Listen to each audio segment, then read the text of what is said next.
So I'm so excited to be taken out of the strip behind my parents' house. I grew up flying out of here with my dad, mostly at sunset, usually at Cham, Satabria, but most of my memories were in a 170 that he had. So excited to take you up for that ride. AOPA keeps flying safe, accessible, and fun by protecting your freedom to fly. We are the most trusted one-stop resource for all things related to general aviation. Become an AOPA pilot today. Alright, I'm going full power. I'm gonna hold the brakes. This is a short strip, about 900.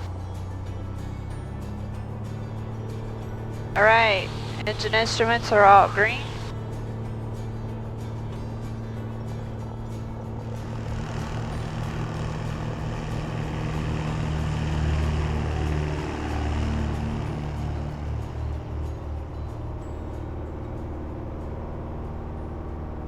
Climbing out at 62, 20 degrees of flaps. Gonna come around to the right because once I get past here is where some landing options start coming up if I have some problems. Hold 62, keeping my flaps in until I come up above the ridge line. Okay. Like we're gonna have a beautiful sunset tonight. Alright, flaps coming out. So I grew up flying out of the grass strip with my dad, and you know, and that's all I knew.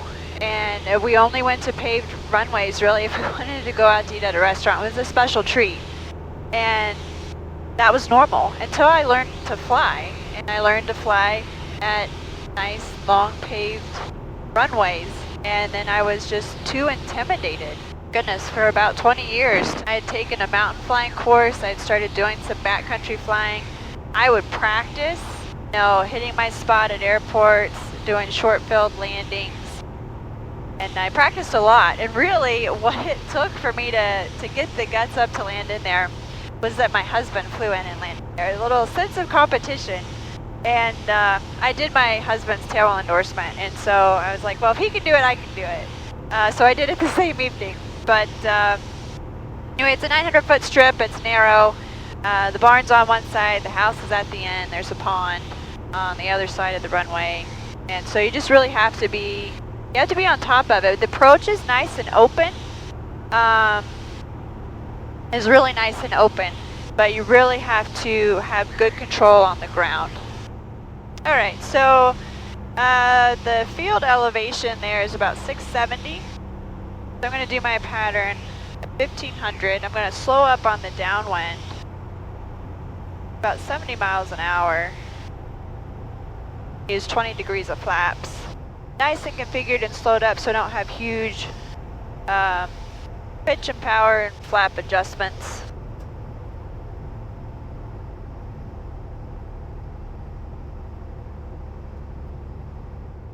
Alright, so I am on downwind,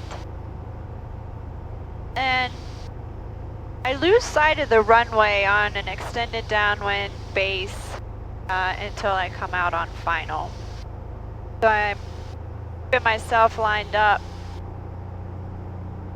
here with the runway, taking a point up ahead. There's actually a little church in a clearing that I point at. That helps me keep my reference to make sure I stay lined up with the runway. Trim it so I'm 70 better. It is just absolutely beautiful evening to fly. Sunset. When's your favorite time to fly? Mine's sunrise or sunset, but I'm not necessarily an early bird. Alright. So I'm coming up, I'm gonna get ready to turn my base.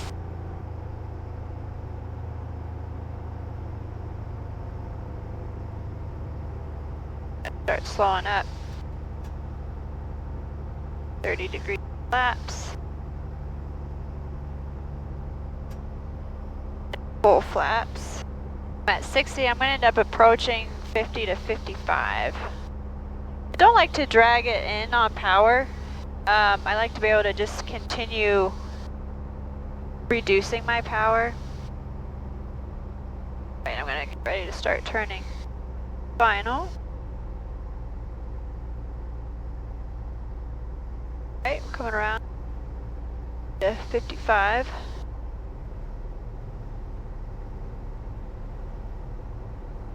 The runway.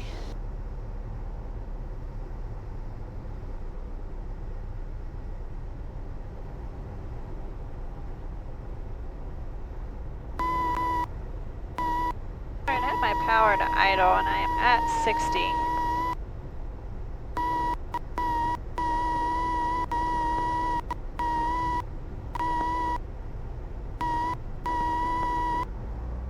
I am high, so I'm gonna go around. I'm gonna go around to the right. That's one thing with these backcountry strips, you can't just accept being a little bit off. And I want to go around in plenty of time because I'm climbing up through these ridges. So as soon as I saw that I was too high for what I felt comfortable, I immediately was going around. As you're getting used to backcountry flying, it's important for you to fly approaches, multiple approaches, so that you get comfortable with your power and pitch control, power management. Alright, I'm lined up on downwind.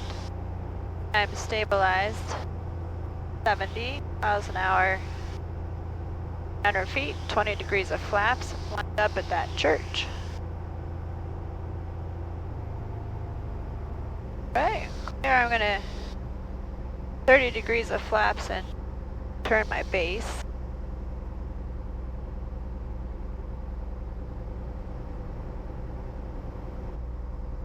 And I'll be slowing up to 55.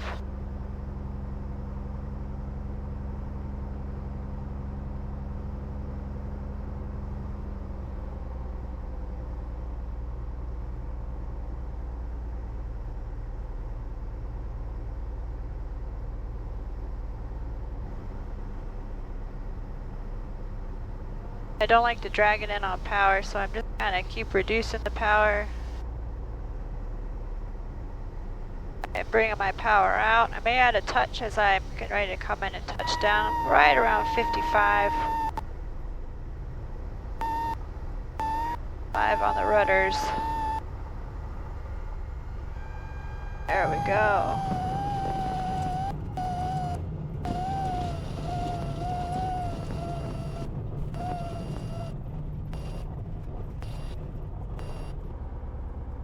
That was a super landing. Thank you. It's my favorite thing to hear from my dad. That's a super landing.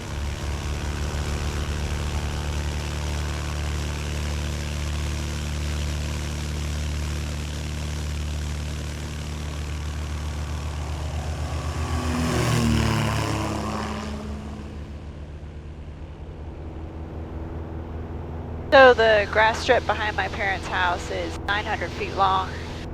And really, it's a one-way in, one-way out, and the wind has to be calm in order to operate in and out of there, especially, you know, I have a stock 170. I really have to pay attention to the weather conditions. So I need low density altitude, cooler temperatures, lower humidity. I have about half tanks. I'm coming in here with 17 gallons. So really you would need, you know, on a short strip like that, you would need 180 horse or, you know, something with more horsepower if you're going to bring in, you know, gear or another person. You know, you could also, if the wind's, you know, right down the runway, you could take off and leave, you know, and then wait to come back when it's calmed back down again. I remember when I was little, especially when we had a tandem seat airplane, my dad would let me have my hand on the stick in the back, so I thought I was landing. Of course, it was a lot easier back then.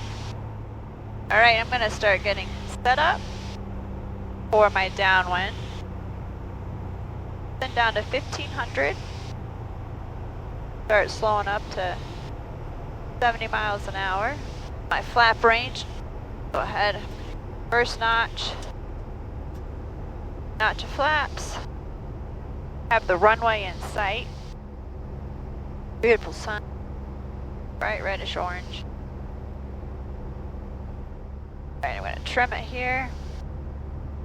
Feels good at 70. 1500. Power a little bit to hold that. Paralleling the runway.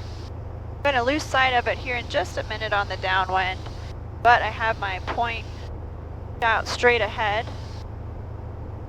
so that I can stay on course. Tracking parallel to the runway. I have lost sight of it. I won't see it again until I'm starting to come around on final. Turn my base right over this little valley.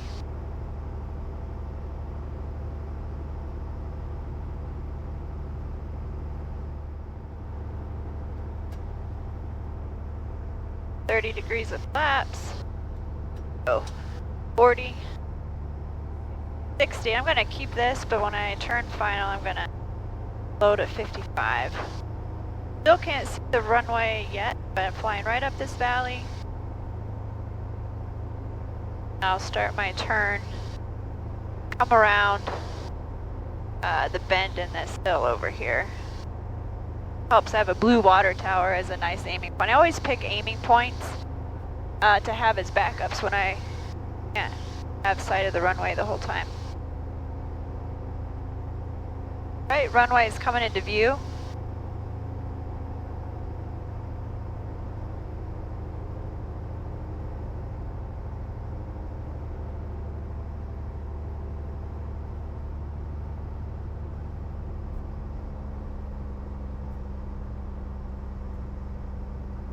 .55.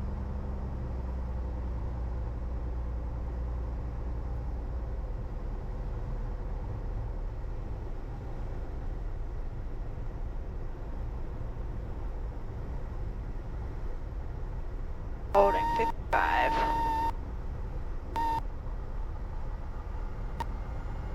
Little bit of power here. Alright. There we go. Hope you enjoyed this sunset flight. It's absolutely beautiful. I loved sharing a little piece of my childhood with you and some of the technique that it takes. Let me know what some of your favorite childhood memories are. I'd love to hear them. Flying is just a beautiful thing, especially to do with family.